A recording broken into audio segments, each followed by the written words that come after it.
distinguished guest, Secretary General Niall Burgess, local member of Dáil Éireann, Maureen O'Sullivan, in whose constituency we currently are. Ladies and gentlemen, I'm really honoured to have the opportunity of joining you here this evening, Mr. Ambassador, Lady Ambassador, on this important occasion, the 40th anniversary of diplomatic relations between Ireland and the People's Republic of China. Grateful for the Ambassador asking me to say a few brief words. I stress brief for two reasons. Firstly, the Ambassador, in the course of his address, has covered the extensive relations between Ireland and China, and it merely remains for me to endorse fully his remarks. Thank you, Ambassador. I agree with every word you said. Thank you.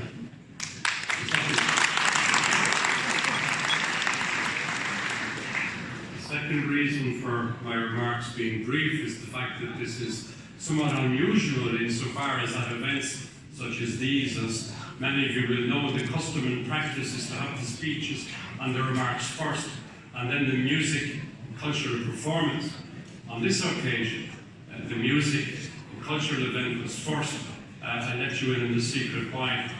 Because Niall Burgess, the Secretary General of the Department of Foreign Affairs, is coming here directly from Ethiopia. He was very keen to be present himself at this important event. He travelled a long distance. Secondly, I travelled from Dáil Éireann across the river. I was engaged in a debate on crime. And I can say, operating under the constraints of a minority government, sometimes Dáil Éireann seems as far away as Addis Ababa. In any event, I'm very pleased to be here to endorse, on behalf of the Irish government, that relations between Ireland and China are stronger today than they have ever been. Indeed, as the Ambassador has said, they are growing stronger with each passing year. If we use the number, for example, the number of high-level visits as a measurement, we are already trending very positively in 2019, with 4 ministerial visits to China in the first 5 months of this year. My colleague Minister of State Darcy in January, Minister for Education McHugh for St. Patrick's Day, Minister of State Flanagan attending the second Belt and Road Forum in Beijing in April, and my colleague Minister of Agriculture and Food, Minister Creed, on a trade mission in May. And this comes on top of the visit by Minister Simon Coveney to Taoiseach last year. From China, we have also received a number of high-level visitors this year. Indeed, Liu Wen, member of the CPC Central Committee Secretariat, Mr. Wang Xiangdong, the Vice Chairman of the Agriculture and Rural Committee of the National People's Congress, Mr. Xiangdong So, the former Vice Chairman of the NPC Standing Committee, have all visited us here in Dublin in recent times. So the mutual commitment to visits in both directions really underlines developing interest in learning more about each other, in ever building the greater level of constructive and warmer relations. Long may this continue.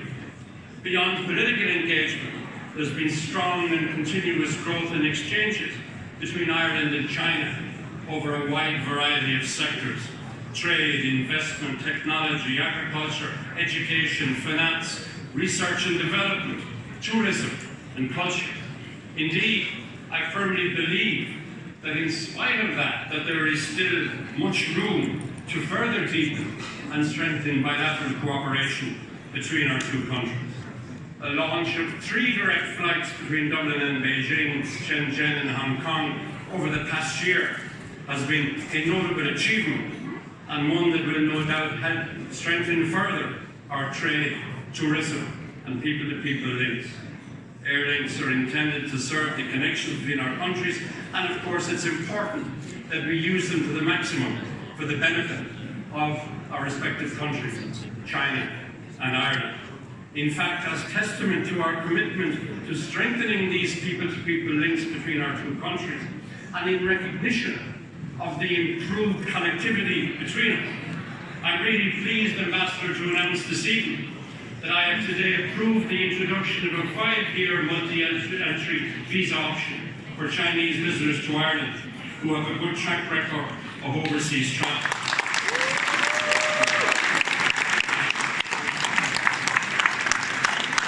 I suppose it's fair to say that this development, available from the 1st of July, can be considered to be a form of 40th birthday present, and I'm sure it will contribute even greater to people-to-people connections between us.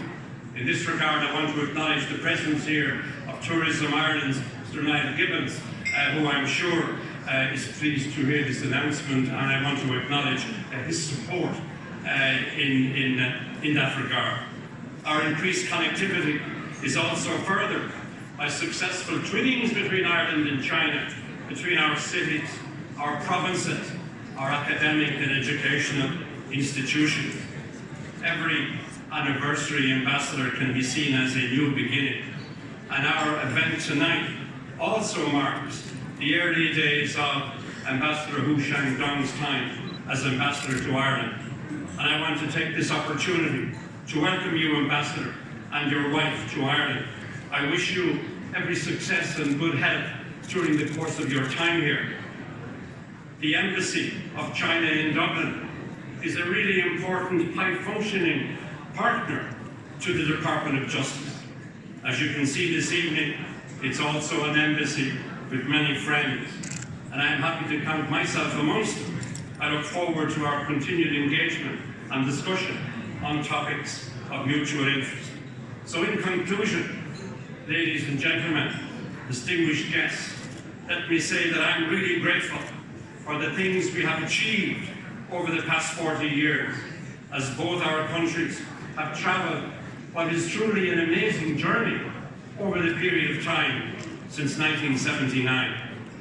We acknowledge the importance of the last 40 years. I look forward to seeing what the next 40 years of diplomatic relations will bring our two countries. So can I ask you to raise your glasses to the good health and strength of the relationship between Ireland and China for the next 40 years and beyond. Good health.